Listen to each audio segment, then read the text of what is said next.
میں تو اس کو کامیابی سمجھتا ہوں جو شوکت ترین استعمال کرتے ہیں، باٹمز اپ. مطلب یہ کہ جو نیچے سے لوگوں کو اوپر اٹھاتا ہے، ہمارے لیے تو وہ سب سے بڑی کامیابی ہے. ہمیں جب پختونخوا کے اندر 5 سال جب ہم 2013 میں ہماری گورنمنٹ آئی تو سب سے بڑی تباہی وار آن ٹیرر کی پختونخوا میں تھی. سب سے برے حالات وہاں تھے. کوئی پتہ نہیں 500 سے 700 پولیس والے شہید ہو چکے تھے اس وار آن ٹیرر میں. اس پختونخوا کے اندر جب تحریک انصاف کی حکومت آئی تو 5 سال کے بعد جب ہمیں 2/3 اکثریت ملی، اس صوبے نے دی جو دوسری باری بھی نہیں دیتا. تو جب UNDP کی رپورٹ آئی تو انہوں نے کہا جس صوبے میں سب سے تیزی سے غربت کم ہوئی تھی وہ پختونخوا تھا. تو ہمیں ووٹ اس لیے ملی تھی کہ وہاں ہم نے غربت کم کی تھی. تو میرا جو 5 سال کے بعد انشاءاللہ 2023 میں جب ہماری اسیسمنٹ کی جائے گی، میں صرف ایک چیز دیکھوں گا کہ کیا ہمارے دور میں پاکستان میں غربت کم ہوئی. اگر خوشحالی ہوئی تو کیا خوشحالی کا پھل نیچے تک گیا. میں اس کو کامیابی سمجھوں گا کہ اگر ہم نے لوگوں کو غربت سے اٹھا لیا. اور یہ یاد رکھیں، یہ کووڈ کا دور ہے جب دنیا کے اندر امیر ترین ملکوں میں بھی غربت بڑھی ہے، یعنی جو غریب جو نچلا طبقہ ہے وہ پسا ہے اس میں.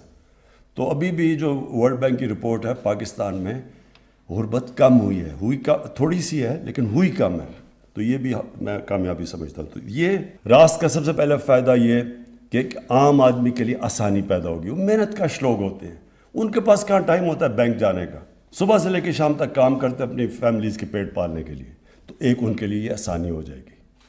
دوسری چیز، فارمل اکانومی کے اندر آنا پڑے گا، بینکنگ سسٹم کا استعمال ہوگا. ملک تو تب ترقی کرتا ہے جب اس کے سیونگ ریٹ اوپر ہو. ہمارے تقریباً دنیا میں سب سے کم سیونگ ریٹ ہے. ہم سب سے کم استعمال کرتے ہیں بینکنگ سسٹم، اور اس کی وجہ سے ہمارا جو ٹیکس ریٹ ہے، ٹیکس GDP ریشو ہے، وہ بھی دنیا میں سب سے کم ہے تقریباً. تو اگر ہم نے آگے بڑھنا ہے تو ایک تو فارمل اکانومی کے اندر لوگ آئیں گے. دوسری چیز کہ ہم نے اپنا ٹیکس ٹو GDP ریشو اوپر لے کے جانا ہے. تو یہ بھی اس سفر کی طرف ہے. اور اس کے اندر بھی ایک تو ٹیکنالوجی کا یہ استعمال ہے، لیکن وہ جو اپنا ٹیکس جو ہمارا FBR ہے اس کے اندر بھی اب ہم پوری ٹیکنالوجی کا استعمال کر رہے ہیں.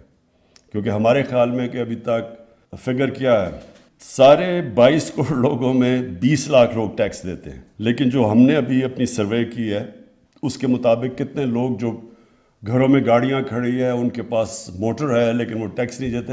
ہم نے ابھی دیکھا ہے کہ اس سے بہت زیادہ لوگ ہیں جو بڑے اچھے لائف سٹائل گزار رہے ہیں اور زیرو ٹیکس دیتے ہیں. تو یہ ہم ٹیکنالوجی کے ذریعے اب ان کی طرف پہنچ رہے ہیں. میں ابھی بھی ان کو خبردار کر رہا ہوں کہ ہم آپ کے پاس پہنچنے والے ہیں، کیونکہ ہمارے پاس ڈیٹا بڑی تیزی سے آ رہا ہے ان لوگوں کا.